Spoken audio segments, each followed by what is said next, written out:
अब हाम्रो छ यहाँ properties of determinants.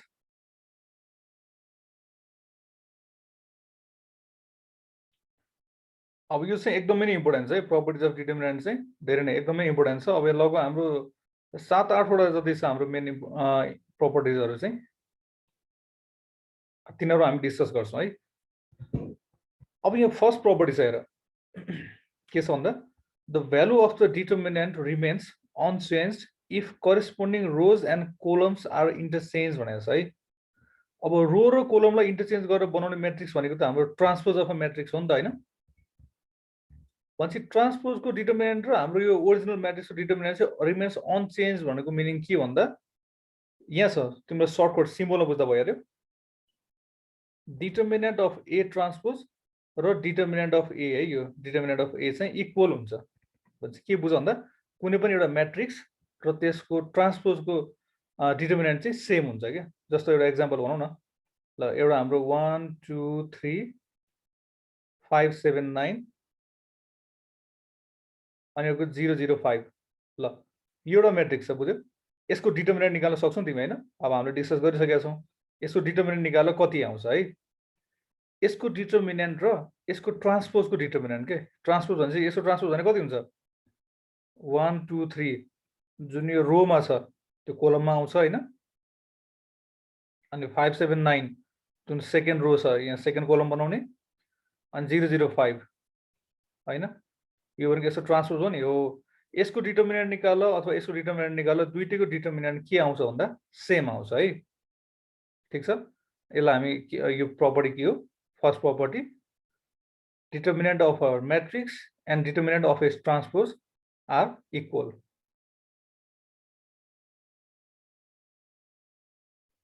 ल यो एउटा भयो प्रपर्टी 1 हैन, सिम्पल नै हो तर इम्पोर्टेन्ट प्रपर्टी हो। प्रपर्टी 1 भयो। अब प्रपर्टी 2 हेरौँ। अब यहाँ चाहिँ हाम्रो बुकमा चाहिँ भेरिफाई गरेर हेरेर देखाएको छ है। यो भेरिफाई चाहिँ आफैले एकचोटि हेर यिनीहरू कसरी भेरिफाई गरेको छ भन्ने कुरा। जस्तो यहाँ देख्यो एउटा म्याट्रिक्स छ, यसको डिटर्मिनेन्ट निकालेको छ हैन, यो एउटा 3/3 म्याट्रिक्सको। अनि यसको ट्रान्सपोज जसरी हामीले बनाएको थियौँ, ट्रान्सपोजको पनि डिटर्मिनेन्ट निकालेको छ, लास्टमा दुईटै सेम आउँछ क्या। अनि के भन्नु पायो? Determinant of A equal to determinant of A transpose भन्नु पाइयो है। अब अर्को सेकेन्ड प्रपर्टी, अब यहाँ के छ भन्दा भन, यसमा डिटर्मिनेन्ट अर्कै गरी निकालेर त्यसरी नै हुन्छ रहेछ। अर्कै गरी भन्नाले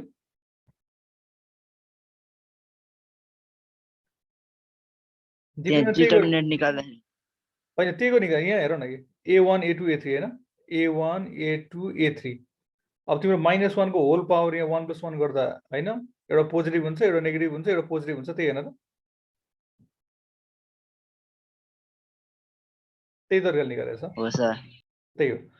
अब प्रपर्टी 2 हेर के छ। प्रपर्टी 2 ले के भन्छ भन्दा if each element in a row or column is 0 then the value of determinant is 0 भनेको छ। यसको मिनिङ के भन्दा कुनै पनि एउटा म्याट्रिक्स छ त्यसको चाहिँ एउटा रो अथवा कोलम चाहिँ पुरै 0 छ क्या। रो अथवा कोलममा भएको सबै एलिमेन्ट 0 छ भनेदेखि त्यसलाई चाहिँ हामी त्यसको डिटर्मिनेन्ट चाहिँ 0 हुन्छ। यसको मिनिङ कस्तो भन्दा यहाँ हेर है त। त भनौँ जस्तै एउटा म्याट्रिक्स छ मसँग 1 2 3 अनि 7 9 6 अनि अर्को रो 3 मा छ 0 0 0। देख्यौ नि, यो लास्टको एउटा रोको सबै एलिमेन्टमा तिम्रो 0 छ हैन? भनेपछि सबै एलिमेन्ट 0 छ भने तिमीले यसको डिटर्मिनेन्ट निकालिरहनु पर्दैन, तिमीले डाइरेक्टली यसको डिटर्मिनेन्ट 0 हुन्छ भन्न पाउँछौ क्या। बुझ्यौ नि? कुनै रो वा कोलमको सबै इन्ट्री चाहिँ 0 भयो भनेदेखि त्यसको डिटर्मिनेन्ट पनि 0 हुन्छ। अब यो जस्तो R3 मा भयो, R3 मा मात्रै जस्तो भनौँ C3 ल भनौँ न, जुनमा भयो भने जस्तो कोलम 3 मा यहाँ पनि यदि तिम्रो भनौँ न यसरी एउटा दुईटा तीनटा यहाँ 0 आइदियो भनेदेखि यहाँ अरु नै के थियो भनेदेखि हैन भनौँ न यहाँ त सबै 0 भयो नि। यदि यहाँ सबै 0 आयो भनेदेखि यसको पनि डिटर्मिनेन्ट कति भयो? 0 भयो। तिमीले क्याल्कुलेट गरिरहनु पर्दैन है, डाइरेक्टली 0 लेख्दा हुन्छ। बुझ्यौ? सिम्प्लिफाई गराउनु पर्दैन है। कुनै रो अथवा कोलम अथवा बिचतिरको रो अथवा बिचतिरको कोलम जेमा भए पनि त्यो त्यसको सबै इन्ट्री चाहिँ 0 छ भनेदेखि त्यसको डिटर्मिनेन्ट पनि 0 हुन्छ सिम्पली। अनि थर्ड प्रपर्टी, प्रपर्टी 3। अब यहाँ के छ भन्दा if any two adjacent rows or columns of a determinant are interchanged the determinant value changes by sign भनेको छ।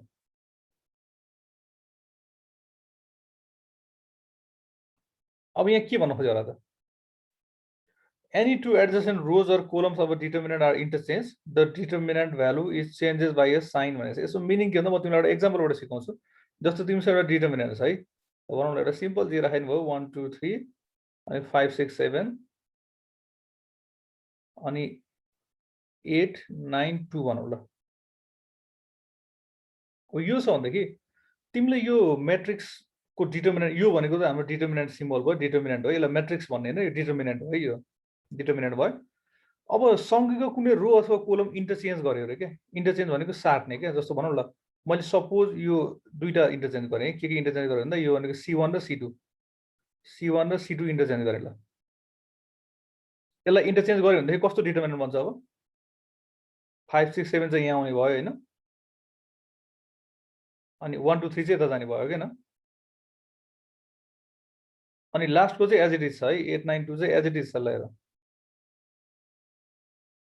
हो भन्दाखेरि यसरी जुन डिटर्मिनेन्ट निकाल्नु नि यो डिटर्मिनेन्ट इक्वल हुन्छ तर के हुन्छ चेन्जेस बाइ अ साइन के भनेको नेगेटिभ हुँदो रहेछ क्या बुझ्यौ नि थाहा भयो है हामीले दुईटा इन्टरचेन्ज गर्यो भने के हुँदो रहेछ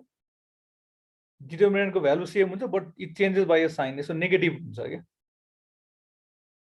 अब यो कुरा चाहिँ तिम्रो रोमा मात्र लागु हुँदैन कोलममा मात्र लागु हुँदैन रोमा पनि एक कुरा लागु हुन्छ है जस्तो रोमा पनि भनौँ ल जस्तो भनौँ रोमा चाहिँ मैले यो दुईटा रोलाई इन्टरचेन्ज गरेँ यो दुईटा रो भनेको के हो यो R2 र R3 हैन R2 र R3 लाई मैले इन्टरचेन्ज गरेँ भने के भन्छ अर्को हाम्रो भन्नु त यहाँ अब R1 चाहिँ एज इट इज हुन्छ हैन यो 158 नै हुन्छ अब R2 र R3 भनेको हेर त 372 यहाँ आयो अनि 269 चाहिँ यहाँ आयो है यो दुईटा इन्टरचेन्ज गर्दा यसको के हुन्छ यसको डिटर्मिनेन्ट यसको डिटर्मिनेन्ट चाहिँ साइनले चेन्ज हुन्छ के माइनस हुन्छ यसको भन्दा यो डिटर्मिनेन्ट चाहिँ माइनस हुन्छ है भनेपछि के भन्छ एडजसेन्ट रो वा कोलमलाई हामीले इन्टरचेन्ज गर्यो भने के हुँदो रहेछ त्यो नयाँ म्याट्रिक्सको जुन नयाँ डिटर्मिनेन्ट चाहिँ पुरानो डिटर्मिनेन्ट भन्दा एउटा साइनले चेन्ज हुन्छ भनेको नेगेटिभ हुन्छ है यो कुरा आफूले भेरिफाई गरेर हेर्दा नि भयो एक्जाम्पल मैले देखाइहालेँ यो प्रपर्टी 3 भयो यिनीहरू एकदमै नै इम्पोर्टेन्ट छ पछि हामीलाई चाहिँ यो डिटर्मिनेन्टको प्रुफ गर्नलाई एकदमै चाहिन्छ क्या जसरी हामीले ट्रिगोनोमेट्री छ नि ट्रिगोनोमेट्रीको प्रुफ गर्नलाई sin square theta plus cos square theta equal to 1 भनेको हाम्रो यस्तै फर्मुलाहरू जुन छ नि हैन जति चाहिन्छ यो पनि फर्मुला जस्तै भन्ने हुन्छ क्या अब पछाडि हाम्रो डिटर्मिनेन्टको प्रुफ गर्ने प्रब्लमहरू धेरै आउँछ यी प्रपर्टीहरू भनेको चाहिँ फर्मुला हो क्या ट्रिगोनोमेट्रीमा चाहिँ धेरै फर्मुला थियो अब यहाँ चाहिँ हाम्रो 8वटा फर्मुला छ त्यति हो 7वटा फर्मुला भनेको प्रपर्टी भनौँ न यहाँ है यो प्रपर्टी 3 भयो अब प्रपर्टी 4 अब यहाँ हेर यहाँ के भनेको छ भन्दा if any two rows or columns are identical, the value of the determinant is 0. ल अब कुनै रो वा कोलम चाहिँ तिम्रो आइडेन्टिकल भइदियो भनेदेखि डिटर्मिनेन्ट 0 हुन्छ भनेको मिनिङ कस्तो हुन्छ ल यहाँ हेर आइडेन्टिकल भनेको सेम भनेको है आइडेन्टिकल भनेको चाहिँ सेम भनेको एउटा एक्जाम्पल म तिमीलाई दिन्छु जस्तो अब यहाँ हेर एउटा मसँग म्याट्रिक्स छ 1 2 3 1 2 3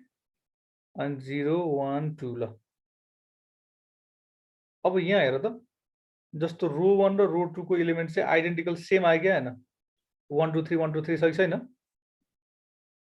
छ नि हैन यसरी R1 र R2 सेम आयो नि आयो भने तिमीले यसो डिटर्मिनेन्ट त्यो एक्सपान्ड गरेर निकाल्नु पर्दैन सिधै डाइरेक्टली 0 जस्तै हुन्छ के यसले धेरै हिसाब हामीले गर्नै पर्दैन यस्तो रो वा कोलम चाहिँ तिम्रो आइडेन्टिकल आइदियो भनेदेखि चाहिँ यसरी हाम्रो 0 हुन्छ अब यो यहाँ जस्तो R1 र R2 आइडेन्टिकल आयो हैन जस्तो कोलमको केसमा हेरौँ जस्तो म एउटा एक्जाम्पल दिन्छु ल 179 623 अनि 179 लिएर यहाँ चाहिँ के भयो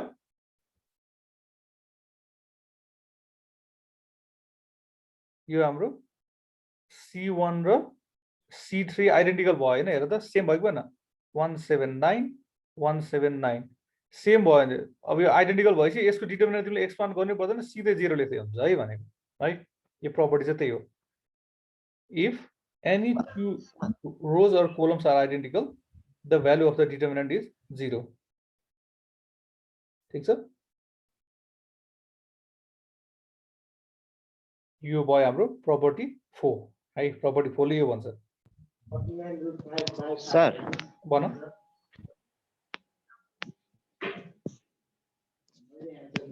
के भन्दै थियो यसमा सल्भ गरेर देखाउनु पर्दैन सर यसमा सल्भ गरेर देखाउनु पर्दैन सिधै डाइरेक्टली तिमीले 1 0 लेखे हुन्छ रिजन के लेख्ने since C1 and C3 are identical भनेर लेख्ने के एकैचोटी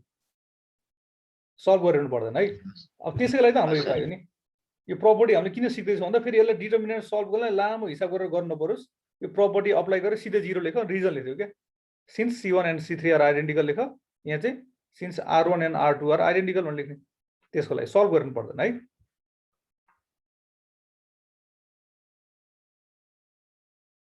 प्रपर्टी 5 अब यहाँ के भनेको छ हेर त अब यहाँ अलिकति इम्पोर्टेन्ट छ यो भनेको अलिकति डिफरेन्ट पनि छ if all the elements of a row or column is multiplied by a constant the value of the determinant is multiplied by the same constant भनेको छ है अब यहाँ अलिकति ल्याङ्ग्वेजमा के भनेको छ मैले तिमीलाई यहाँ एउटा प्र्याक्टिकली एउटा एक्जाम्पल दिन्छु जस्तो अब यहाँ हेर मैले एक्जाम्पल एउटा के दिएँ भन्दा ल जस्तो यहाँ मसँग एउटा डिटर्मिनेन्ट छ है अब नम्बर राख्नुपर्छ भने छैन जे राखे नि भयो ल मैले एबिसी डिइएफ जिएचआई ल हेर सपोज यो छ अब मैले अहिले के गर्न लाग्छु नि यो डिटर्मिनेन्टलाई कुनै एउटा कन्स्ट्यान्टले मल्टिप्लाई गर्दैछु क्या भनेको के ले मल्टिप्लाई गर्दैछु ठिक छ कन्स्ट्यान्ट जेनरली हामी के लिन्छौँ होइन के ले मल्टिप्लाई गर्दैछु भनेदेखि तिमीले एउटा कुरा के बुझ्नु पर्यो भन्दा यदि म्याट्रिक्स हो भनेदेखि चाहिँ हामीले के गर्थ्यौँ यो म्याट्रिक्स थियो भने हामी सबैलाई के केबी केसी होइन केडी केई केएफ केजी केएस केआई गर्थ्यौँ नि तर डिटर्मिनेन्टको केसमा चाहिँ के गर्ने भन्दा यदि जब तिमीले यसरी एउटा कन्स्ट्यान्टले कुनै अब यो त हाम्रो डिटर्मिनेन्ट हो नि त म्याट्रिक्स होइन नि त मल्टिप्लाई गर्दैछौ भने यसले चाहिँ के भन्दा यहाँ भित्रको कुनै एउटा रो अथवा कुनै एउटा कोलमलाई मात्रै मल्टिप्लाई हुन्छ भनेको क्या भयो नि कुनै एउटा रो अथवा कोलम जुनलाई गरे पनि हुन्छ जस्तो मैले रो 1 लाई गर्नु पर्यो भने यो के हुन्छ केए केबी केसी होइन रो 1 लाई मल्टिप्लाई भयो अरू चाहिँ एज इट इज हुन्छ है फेरि सबै एलिमेन्टलाई हुँदैन एउटा कुनै एउटा रो अथवा कोलमलाई मात्रै हुन्छ कि मल्टिप्लाई बुझ्यौ नि जिएस अरू चाहिँ एज इट इज हुन्छ बुझ्यौ अथवा अहिले हामीले के लाई रो 1 लाई मल्टिप्लाई गरौँ होइन सधैँ एउटालाई जस्तो कोलम पनि ल कोलम 2 लाई मल्टिप्लाई गर्दा पनि हुन्छ जहाँलाई जस्तो कोलम 2 मा मल्टिप्लाई गर्छ भने जस्तो यहाँ के भयो एडिजी लाई सेम राख अनि कोलम 2 लाई मल्टिप्लाई गर्यो भने के भयो त केबी केई केएफ अनि यता के छ सिएफ आई छ हेर अनि यहाँ के भयो अहिले चाहिँ हाम्रो रो 1 मा मल्टिप्लाई भयो अहिले चाहिँ कहाँ मल्टिप्लाई भयो कोलम 2 मा मल्टिप्लाई भयो ठिक छ अझै सबै एलिमेन्टलाई मल्टिप्लाई हुँदैन कुनै एउटा स्पेसिफिक जुनलाई गरे पनि हुन्छ है अब हामीलाई आफूलाई के चाहिन्छ त्यो अनुसारले पछि गर्छौँ होइन कुनै एउटा रो अथवा कुनै एउटा कोलमलाई मात्र मल्टिप्लाई गर्ने है फेरि तिम्रो के थियो भन्दा यहाँ हेर कति फरक छ यदि यो डिटर्मिनेन्ट होइन कि ल म्याट्रिक्स हो भने त हाम्रो यस्तो डिटर्मिनेन्ट यस्तो सिम्बल हुन्छ होइन म्याट्रिक्स हो भने त यदि यहाँ यसको ठाउँमा यति छ भने के हुन्छ ल भन्दा यदि भएको भएदेखि चाहिँ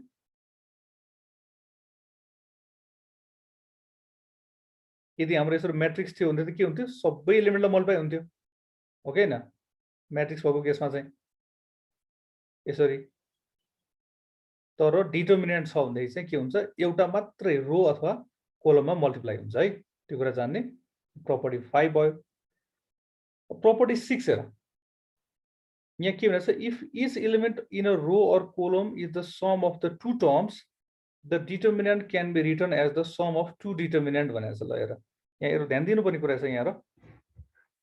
यहाँ एक्जाम्पल मैले यहाँबाट बुझाउँछु जस्तो एउटा डिटर्मिनेन्ट छ हामीसँग a1 a2 a3 b1 b2 b3 अनि यो लास्ट कोलममा चाहिँ तिम्रो समको फर्ममा छ क्या c1 plus x c2 plus y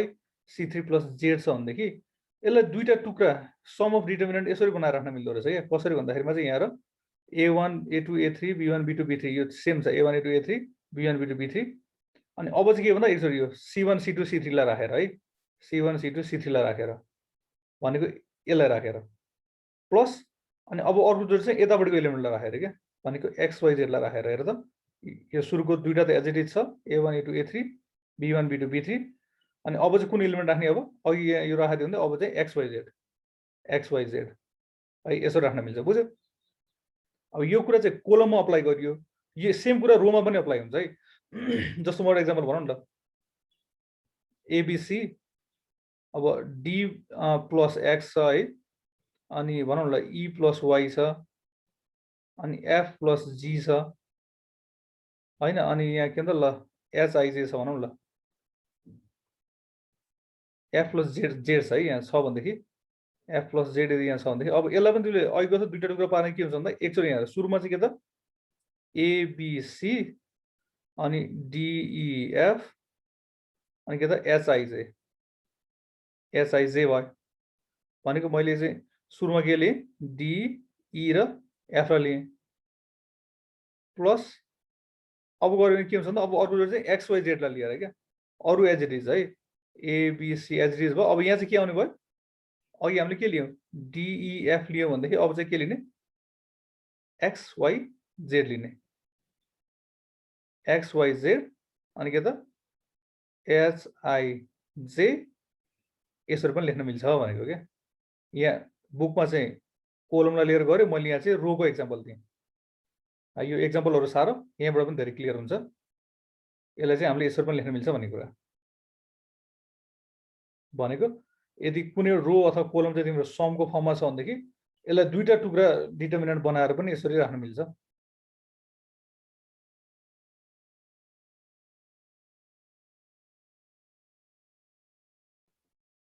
यो भयो प्रपर्टी 6 मैले साइडमा दिएको एक्जाम्पलहरू पनि सारौँ है यो मैले रो कोलम दुईटैलाई चाहिँ समेटेर राख्दैछु त्यही भएर सर यो प्रुफहरू चाहिँ हामीले पढ्नुपर्छ कि नै यो प्रुफ भनेको भेरिफिकेसन छ यहाँ प्रुफहरू भनेर हैन यिनीहरू चाहिँ हेर न एकचोटि आफैले बुकमा अब यहाँ कस्तो भन्दा एकचोटि लेफ्ट ह्यान्ड साइड निकालेको छ एकचोटि राइट ह्यान्ड साइड निकालेको छ हैन अनि दुईटै बराबर आएको देखाइरहेछ यो जस्ट भेरिफिकेसन हो क्या थ्योरिटिकल प्रुफ भन्दा नि यो चाहिँ भेरिफिकेसन हो यिनीहरू है सर एक्जामको भ्यूमा इम्पोर्टेन्ट छैनहरू त्यति साह्रो चाहिँदैन हामीलाई यसो प्रुफहरू चाहिँ हस् सर त पनि हेर एकचोटि अब एक्जाम मात्र होइन एकचोटि हेर न पनि आफैले अब सधैँ फेरि त्यही नै क्वेसन आउँछ कहिले काहीँ यो पनि आइदिएला फेरि के छ होइन एकचोटि हेर तिमीले अनि के अप्ठ्यारो भने सोध्नु द प्रपर्टी 7 अब यहाँ के छ भन्दा if a row or column of a determinant is multiplied by a constant and added to the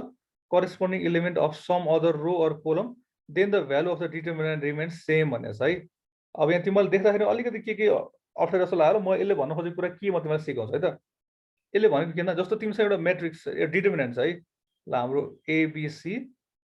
DEF अनि अर्को जिएचआई ल अब यो प्रपर्टीले भन्नु खोजेको कुरा चाहिँ के भन्दा नि तिमीले यो रो अथवा कोलम मध्ये कुनै एउटालाई चाहिँ एउटा कन्स्ट्यान्टले मल्टिप्लाई गरिदियो क्या जस्तो जुनसैले गर्दा पनि भयो कि जुनलाई लिँदा नि भयो जस्तो मैले यसलाई लिएँ ल यसको सबै एलिमेन्टलाई मैले केले मल्टिप्लाई गर्ने क्या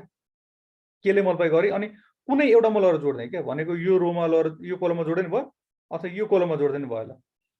जस्तो मैले फर्स्ट कोलममा लगेर जोड्दै भने के हुन्छ लगेर त मैले के गरेको भन्दा यो लास्ट कोलमलाई चाहिँ जुन छ नि लास्ट कोलम यसलाई केले मल्टिप्लाई गरेँ है सबैलाई केले मल्टिप्लाई गरेँ अनि योसँग जोड्दा के भयो यहाँ के हुन्छ ए प्लस केसी हुन्छ होइन किन यसलाई मैले केले मल्टिप्लाई गरेँ नि त अनि यसलाई पनि केले मल्टिप्लाई गरेर डीसँग जोड्दा डी प्लस केएफ अनि जीसँग चाहिँ जुन आईलाई मैले केले मल्टिप्लाई गरेको हुनाले जी प्लस केआई यति भयो अनि अरू चाहिँ एज इट इज भएको बिई एच अनि सिएफआई लगेर भने यस्तो गर्यो भनेदेखि यसको र यसको डिटर्मिनेन्ट सेम हुन्छ क्या यसको डिटर्मिनेन्ट निकाल यसको डिटर्मिनेन्ट निकाल सेम हुँदो रहेछ है भनेको मैले के गरेँ यो कोलममा चाहिँ एउटाले केले मल्टिप्लाई गरेर फर्स्टसँग लगेर जोड्दिएँ है सेकेन्डसँग जोड्दा नि भयो मैले फर्स्टमा जोडेँ अथवा यही कुरा चाहिँ तिम्रो कोलमलाई मात्र होइन रोलाई पनि अप्लाई हुन्छ है बुझ्यौ नि अब कोलम र रो सिमेट्रिक के जुन कुरा चाहिँ कोलमलाई अप्लाई भयो त्यो कुरा रोलाई पनि अप्लाई हुन्छ क्या है जस्तो भनौँ ल अब यहाँ अघि मैले यसमा मल्टिप्लाई जस्तो यसमा केले मल्टिप्लाई गरौँ ल यसको सबै एलिमेन्टलाई केले मल्टिप्लाई गर अनि यसमा लगेर जोड्दै ल यसमा लगेर जोड्दा के हुन्छ हाम्रो के हुन्छ माथि त एबिसी नै छ अनि के त यसमा डी त्यसलाई केले मल्टिप्लाई गरेर जोडेको भने डी प्लस केजी होइन अनि ई प्लस केएच अनि एफ प्लस केआई गर अनि तलको त एज इट इज छ जिएचआई जिएचआई अब यो दुईटाको डिटर्मिनेन्ट पनि सेम हुन्छ क्या है अघि मैले कोलममा गरे जस्तै यसमा रोमा गऱ्यो भने पनि त्यो कुरा सेम हुन्छ यो पनि इम्पोर्टेन्ट प्रपर्टी हो प्रपर्टी नम्बर 7 यसमा भेरिफिकेसन त्यही अनुसारले गरेको छ हेर होइन अब यहाँ हाम्रो अर्को एउटा चाहिने प्रपर्टी भनेको यिनीहरू छोडिदियो प्रपर्टी 8 र प्रपर्टी 9 होइन प्रपर्टी 10 एउटा हेरौँ है त प्रपर्टी 10 के छ भन्दा नि अब यहाँ पनि एउटा सर्टकट मेथड के तिमीले डिटर्मिनेन्ट निकाल्नु छ भने एउटा सर्टकट ट्रिक हो यो if A is a triangular matrix भनेपछि थाहा छ है अस्ति हामीले पढेको अप्पर ट्रायंगुलर र लोअर ट्रायंगुलर भन्ने मैट्रिक्स हुन्छ then the determinant of the value is equal to the leading product of the diagonal element भनेको छ है त यसले भनेको के हुन्छ नि जस्तो अब यहाँ हेर अब यो हेर त यो ए भन्ने ट्रायंगुलर मैट्रिक्स हो किन ट्रायंगुलर मैट्रिक्स हो नि किन भन्दा हाम्रो यो प्रिन्सिपल डायगोनल एलिमेन्ट भन्दा तलको एलिमेन्ट सबै जिरो छ नि त तलको एलिमेन्ट सबै जिरो छ नि यसलाई के भन्छ हामी यसलाई अप्पर ट्रायंगुलर मैट्रिक्स भन्छौँ क्या यो भनेको अप्पर ट्रायंगुलर मैट्रिक्स हो अस्ति हाम्रो डेफिनेसन अनुसारले यो भनेको अप्पर ट्रायंगुलर मैट्रिक्स हो अब यसको डिटर्मिनेन्ट निकाल्नु पर्यो भने के गर भन्दा चाहे त्यो मैट्रिक्स अप्पर ट्रायंगुलर होस् अथवा लोअर ट्रायंगुलर होस् यसको डिटर्मिनेन्ट भनेको के हैन जस्ट यो जुन प्रिन्सिपल डायगोनल एलिमेन्ट छ नि यिनीलाई मल्टिप्लाई गरिदियो क्या जस्तो के छ यहाँ 5 into -3 4 गरेर त 5 into -3 into 4 गरेर कति आउँछ -60 अनि यसको डिटर्मिनेन्ट एकैचोटि लेख्न सक्यो है -60 हुन्छ भनेर बुझ्यौ अब यो कुरा अप्परलाई पनि लागु हुन्छ लोअरलाई पनि लागु हुन्छ जस्तो भनौँ ल 1 0 0 अब भनौँ न 4 6 0 हैन 2 2 अनि 7 ल भनौँ ल अब यो भनेको पनि ट्रायंगुलर मैट्रिक्स हैन हेर त किन यसको माथिबाट सबै जिरो छ नि त भनेपछि लोअर ट्रायंगुलर हो भने यसको डिटर्मिनेन्ट निकाल्नु पर्ने कति हुन्छ अरे के गर्नु पर्ने 1 into 6 into 7 गर के 1 into 6 into 7 गर गर्दा कति आउँछ 42 भनेपछि यसको डिटर्मिनेन्ट निकाल्नु पर्ने 42 आउँछ तिमीले फर्दर यसलाई एक्सपान्ड गरेर के गर्ने पर्दैन के है भनेको प्रपर्टी हो नि प्रपर्टीले गर्दा हामीलाई डिटर्मिनेन्ट निकाल्न सजिलो बनाइदियो नि ठीक छ यति प्रपर्टीहरु हामी जानिरहौ है यी प्रपर्टीहरु चाहिँ हामीलाई अब डिटर्मिनेन्टको चाहिँ प्रपर्टीहरु यहाँ पछाडी प्रुफ गर्ने आइडेन्टिटीहरु के आउँछ त्यस्तो तिनीहरुमा चाहिँ यो एकदमै युज हुन्छ है